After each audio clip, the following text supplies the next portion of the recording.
this is going to be another monolithic pour, 30 by 40 for a pole barn.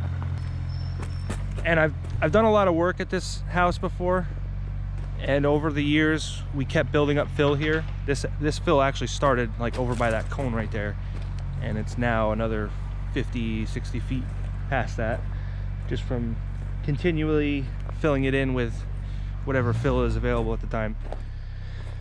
But it's had quite a bit of chance to tamp itself over time, so we don't really need to worry about tamping anything that's here already. Anything that I add, I have to tamp, but I probably will just tamp the surface anyways. But there's no sod here. I don't have to worry about taking up that. I just have to get it leveled out, and I'm going to do that with number 2 stone, and then I'll dig the perimeter footing. I think most of this is actually gravel, so I really don't have to worry about expansive dirts.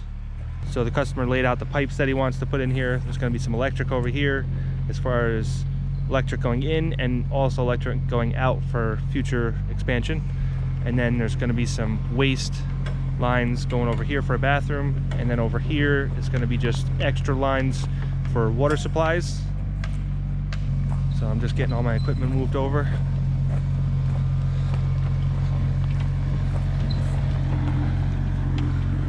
I used to rent a lot of this stuff in the past, but over the years I just started realizing that I'm going to save a lot of money if I just buy the stuff. So now I have everything I need and I don't need to rent anything.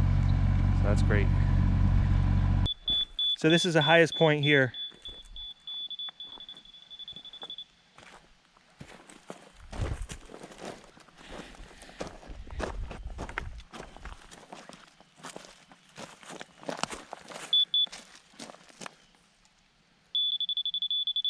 Gotta come up about 2 feet here.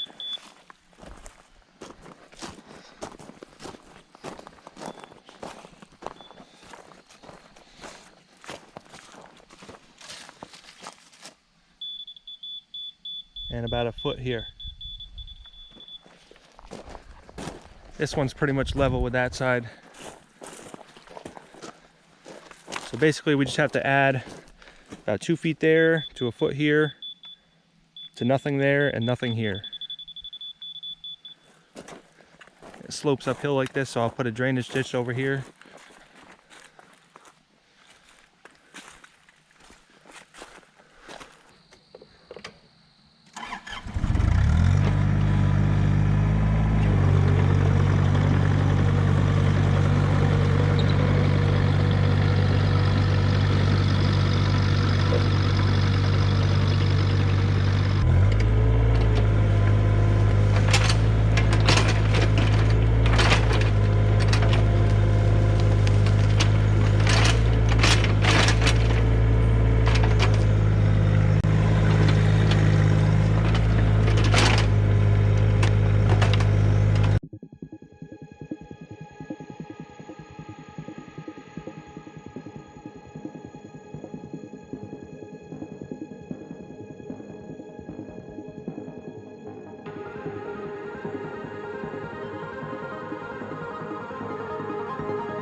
So I always seem to run into these dilemmas on these jobs. This has solid bedrock on this side here.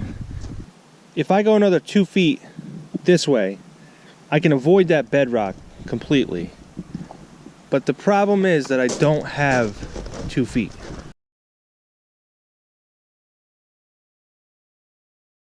This string line has already moved over 2 feet from where we wanted to start.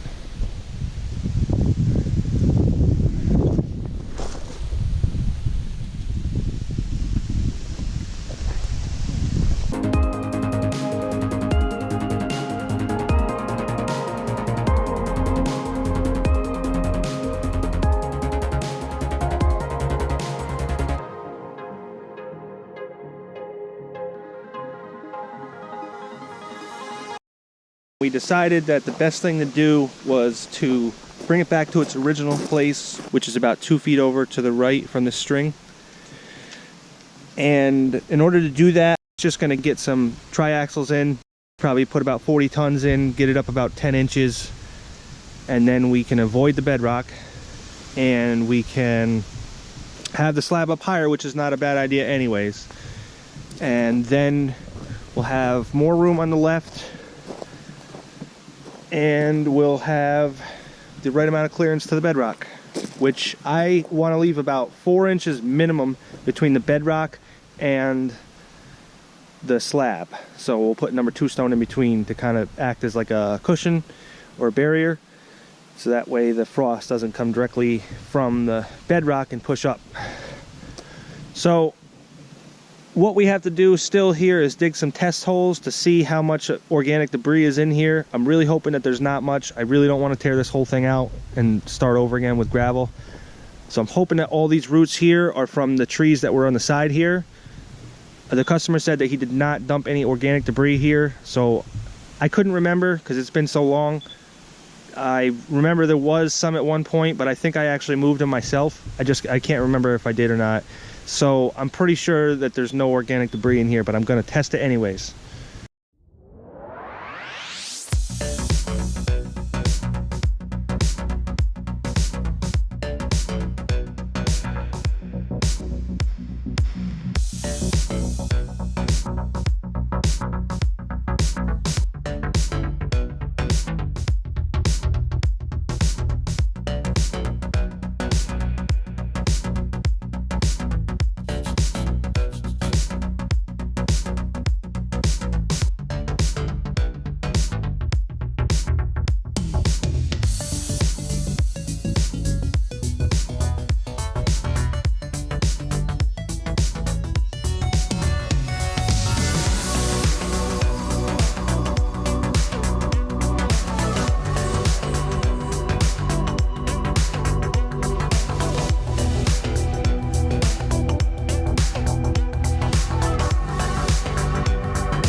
So in the corners we just stacked up until we got the right height.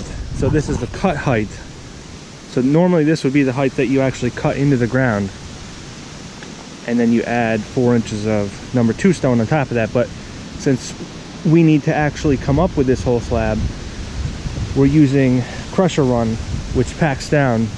So we just add 6 inches and then tamp it twice, and then add 6 inches and then tamp it twice until we get the desired level that we need. So over here it needs to come up like 2 feet.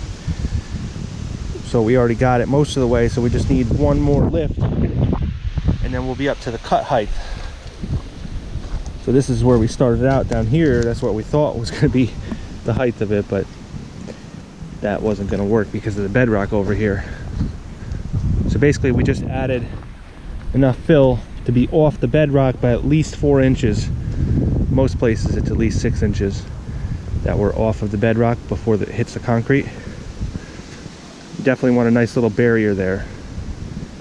What happens is if you're on bedrock on one part of it, then you have to stay on bedrock the whole way, or you have to go 4 feet down on the other spots. You can't have a monolithic pour that's floating if you have it touching bedrock at any areas. You can't have it touching bedrock anywhere because it'll grab onto it, and then basically the bedrock is not going to move, but everything else could heave, and everything is meant to move. So if you stop it from moving by putting it directly on bedrock on some areas, then it's definitely going to crack a lot more than is acceptable. So you have to keep it free floating the whole way around, or you have to keep it solid the whole way around.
To take this whole cluster out, I have to take this linkage off here just to lift this whole assembly out.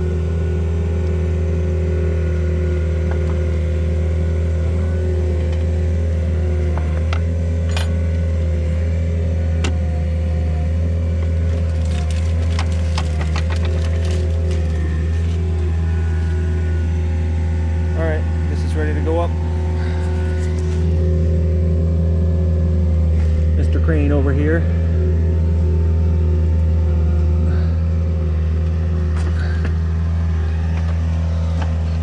I think, you know what? I think if we take this and swing it around this way, that's our best bet, because the wires are all in the back, so it'll pivot on that.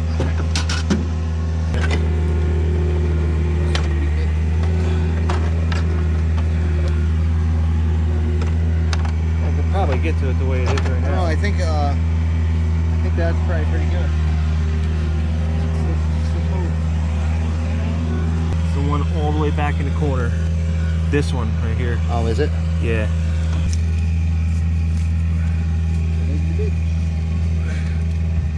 It's right here.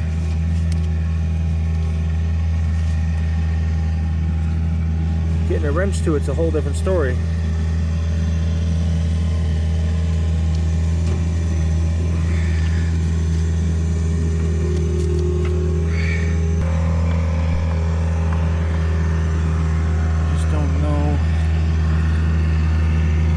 Oh, because I'm hitting against another hose when I'm doing that.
So I sprung a leak underneath while I was digging, and it was just coming out the bottom here.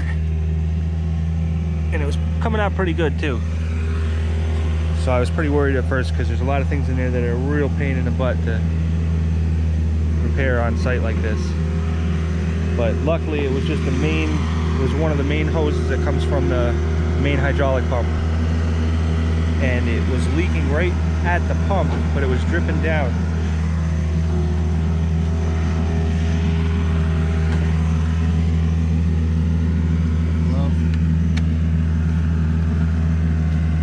Leaking right here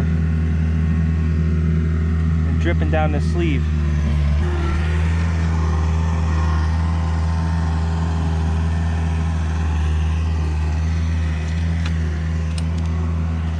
That's it.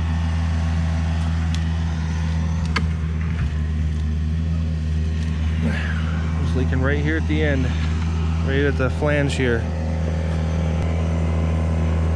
It kind of makes sense, because I've been having a slow leak there, and I know I got the pump all tightened up, so I wasn't really sure where it was coming from. So this kind of makes sense. Luckily I got a hydraulic store down the road.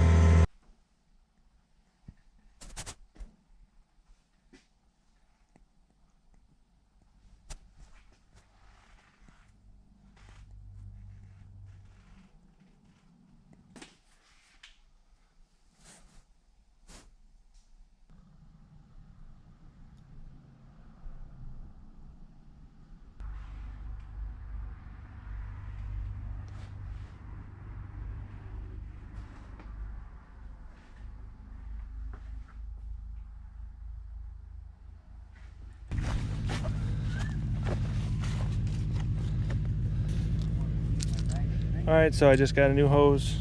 It's ran me about $100. You pay mostly for the fittings. The hose is pretty cheap. So now I just gotta protect this, push it through, connect it. Probably connect this side first, just to make sure I don't have any trouble, because the other side's easy, so you always want to get the hard side first.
it's back together.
So this is all ready for just one more pass with the tamper, and then it's ready for some forms. So we'll probably make one or two more passes in the footing area and then start laying the forms.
Got this chicken that won't get out of the back of my truck. Come on.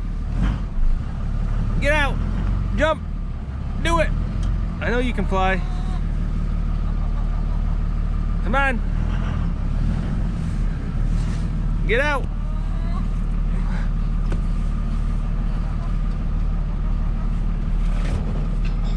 There you go.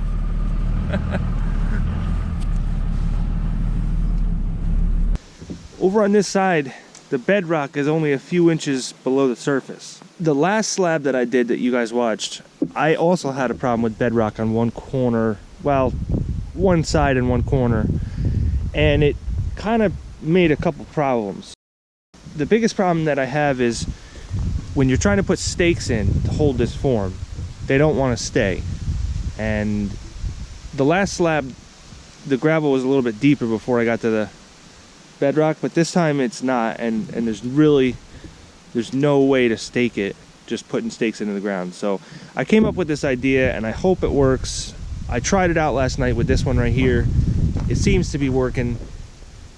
So what I did is just grab some blocks. The customer had some blocks here, and you kind of beat them into the ground a little bit, and then you put this brace here and put a Tapcon going into it, and then I put a stake on both sides so it can't go either way, and then I fill it up with gravel. And then what I'm going to do also is I'm going to get a load of item 4 and put it in here and back here so that that block doesn't move. So I'm going to do that along this whole side, because the whole side can't be fastened any other way other than cleaning off the bedrock and putting in Tapcons into the bedrock. But the problem with that is I need the concrete truck to come over here, so I don't want things too far away from the slab. I don't want a board coming 6 feet out from the slab. I want to stay 3 feet or less. That way the truck can get in here without too much problem. I need him to get all the way to the back there. So I need to make sure that this is all accessible with a big truck. Usually the stakes that I put in at 5 to 6 feet with the whalers are fine, but it depends on the gravel, it depends on the soil. Some soils are packed together real tight so you can get away with that, and some are not, and they're looser, so you take a chance on the form pushing out when the concrete starts going into it. So this time I tried to stay every 4 feet with all the stakes and braces. And another reason why I wanted to do that was also because this side here is just all fill. So we brought in some crusher run and then put some number 2s on top of it. So this is not very stable, tight packing dirt. I mean, we compacted it, but out here we didn't really concentrate on compacting it. It was more in slab. We did compact it, but it's not as much. So those are a couple little things I'm changing here, so you guys can take note if you're doing a slab. What you don't want is for a whole bunch of freezing weather to freeze the subgrade before you even get a chance to pour the slab. So that insulation will help with that. And another thing I'm going to try on this time too, but I've always been thinking of doing this, but I just never gave it a shot. I oversized this whole thing to accommodate for that foam to begin with. This is supposed to be a 30 by 40 slab, so I just made it an extra 3 inches on each dimension, and that accounts for 1.5 inches of foam on each side. And that's to put up on the sides. So what I'm going to do is put that foam in before I pour, and instead of bringing the vapor barrier up and around to fill in these gaps, I'm going to use the foam to do it. And that way I can just take these forms off, and there's no concrete that's going to stick to it, and the foam just stays there. I don't have to worry about placing it and holding it while I backfill and all that. I know I didn't show a lot of it, but when I was taking off the forms from the last slab, you guys might notice that I didn't have any trouble at all. I just sort of peeled it right off. And that's because the vapor barrier went up and around, so nothing stuck to the boards. So I'm reusing all these boards, and there's not a bit of concrete on them, and that's nice.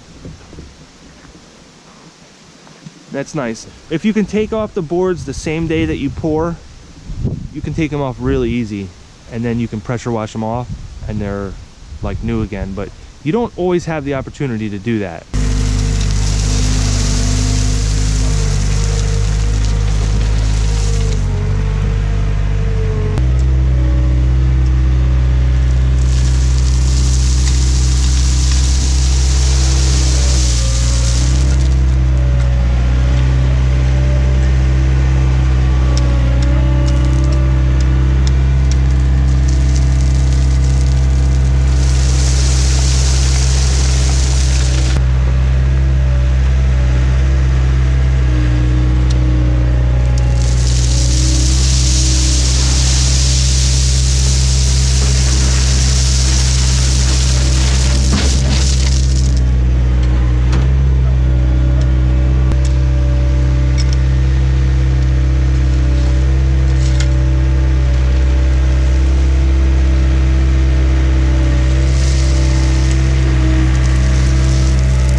right here. Right.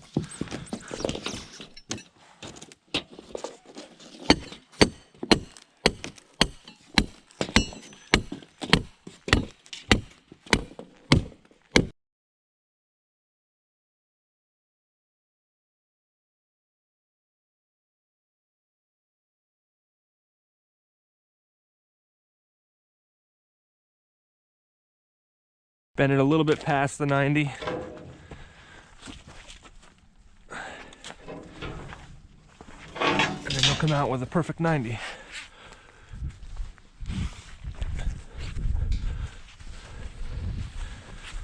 So what I like to do when I'm doing rebar is stagger the joints. I know nobody probably ever talks about that, but if you have a crack right on the joint, let's just say the joint is right here, it overlaps right to here, and then the next one does the same thing. If you have a crack right there, it's not going to take much for those to separate.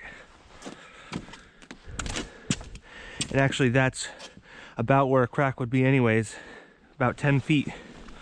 Every 10 feet you're more likely to have a crack. That's why I'm going to put the control joints every 10 feet on this, because this is 30 by 40, so I can do that and stay symmetrical.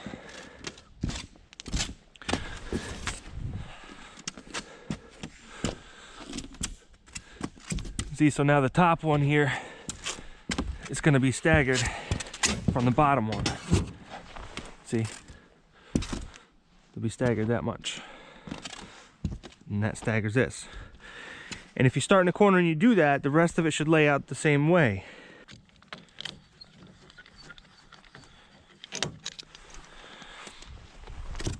So on this slab, this is either going to get a post frame wood construction building, or it's going to get a steel building. If it's going to be a wood building, I will probably be building it. But my point is that because you're going to have a lot of weight in one area, the posts are probably going to be spaced out about 8 feet. So here's 8 foot right here. So now all the snow load from the roof is coming down, and all the weight of the building is basically coming down on this eave end and that eave end. There's going to be no weight on the gable. There's going to be trusses. So all the weight's going to be concentrated in one area. So because it's going to be framed like that, I want to make sure that this rebar is actually vertically stacked like this. A lot of times you would horizontally stack it, but the wall is going to be over here. So a piece of rebar over here isn't doing a whole lot. If you're doing like just regular conventional framing, that's fine because it spreads the load out evenly. But on this, the pressure is coming down on those posts. And so I want one to be about 3 inches from the bottom, and then I want another one about 6 inches up, or somewhere around 4 inches down. And that gives it more strength where it needs it, because it would normally not need that much strength if you were just doing a conventional wall with 16 or 24 inch framing.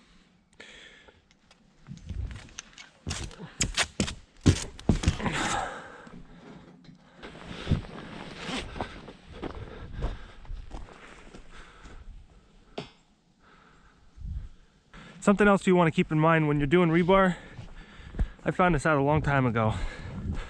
You never want to buy 10-foot pieces. It just gets so expensive when you do that. First of all, a 20-foot piece is like $1.50 more than a 10-foot piece. And you don't end up with a whole bunch of overlaps, which just adds length to what you need.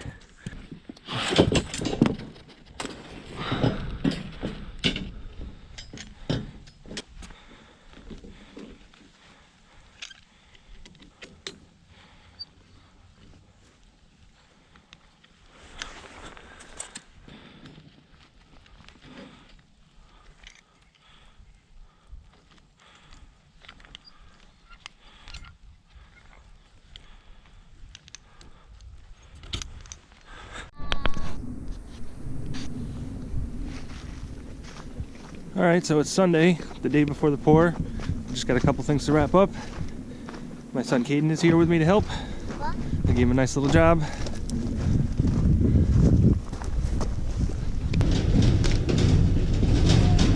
right, Bob, so what I need you to do is just hand me these as I need them.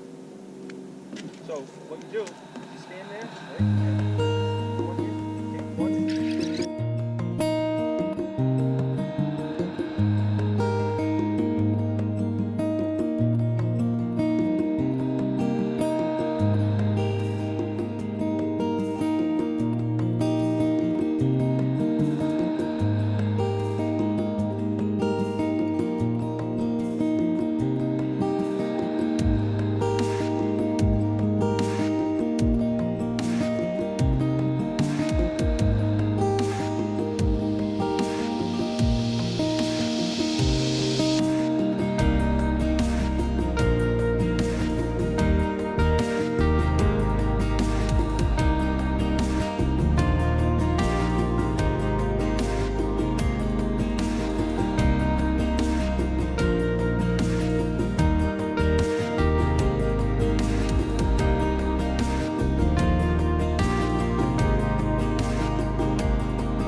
This whole quarter of the slab here, we basically can't reach with the truck because he can only reach about 16 feet.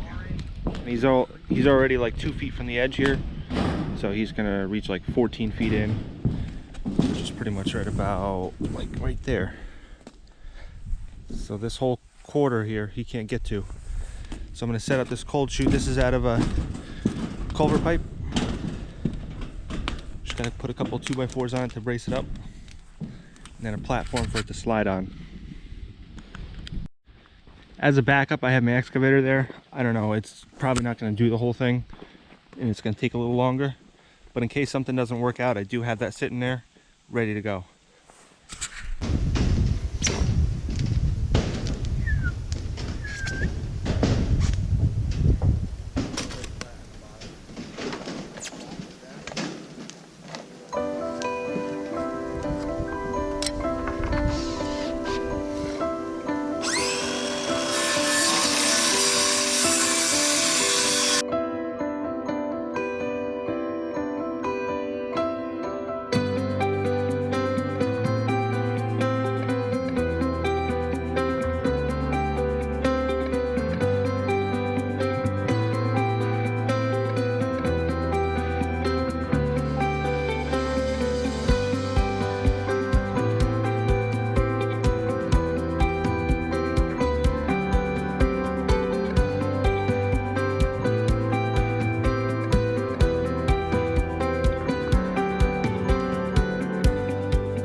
That's good.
Yeah.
This front edge, there's going to be a garage door here, so we're sloping this down about a ½ inch per foot.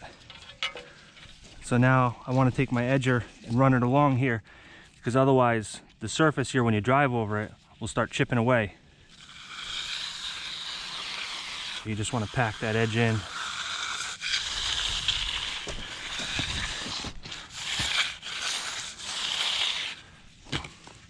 Good idea to keep the forms clean too.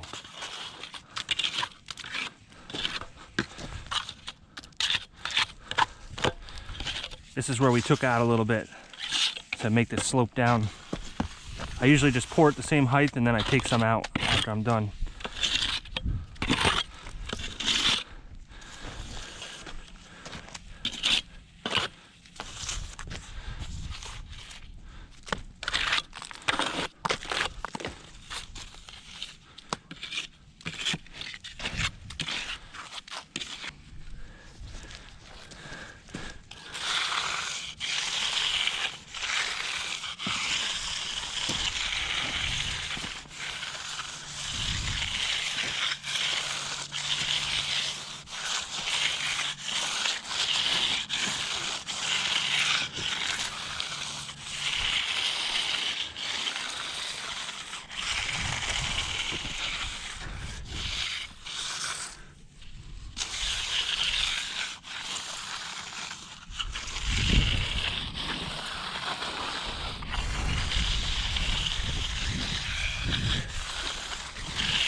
If you run the trowel at an angle like this, you're going to push the stuff that way. That's kind of what I want here. It's like a snow plow.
So these concrete blankets are absolutely essential for making sure that this doesn't freeze within the first 500 psi that it gains.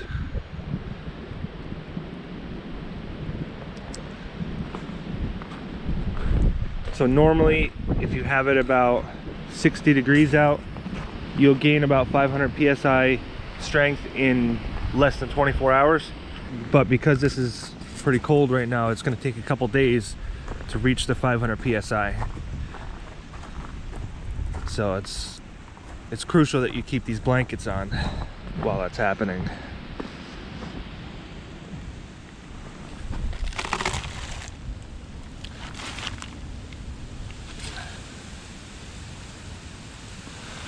So this concrete right now, because it's curing, it's almost hard to believe, but this is actually warmer than my hand right now.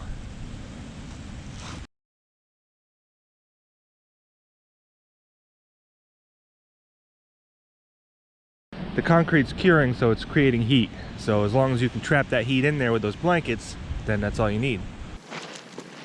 On that side, huh?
So to give you a little story behind this house, I built this addition right here,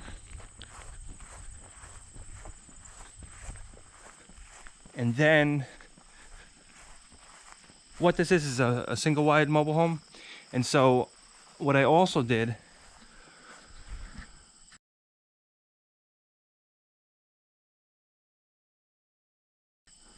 was I installed sonotubes in the ground with Bigfoots on the bottom, and then came up with 6x6 posts, and then there's some 11 7/8 LVLs up top.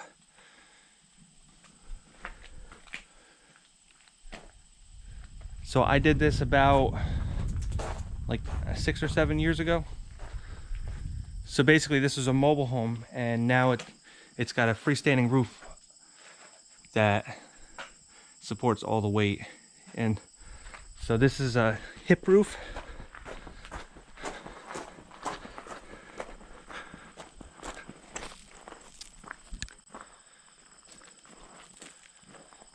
So the roof is all freestanding, not resting on the trailer. And then once we got done with that, we tore out the old roof underneath of it and then finished the whole inside.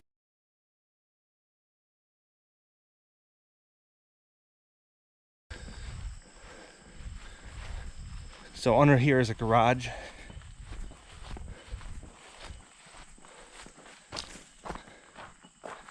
So I remember the first day I was here, there was a foundation that the guy already had poured by somebody else. And on one side, it was like 6 inches higher than the other. So what I did is take some blocks and went up a few more feet and leveled it out with the blocks. And then built the addition on top of it. And that's like a big family room, and there's 2 bedrooms off of it, And there's also a spiral stairs coming down to this basement. So I built all that plus the freestanding roof.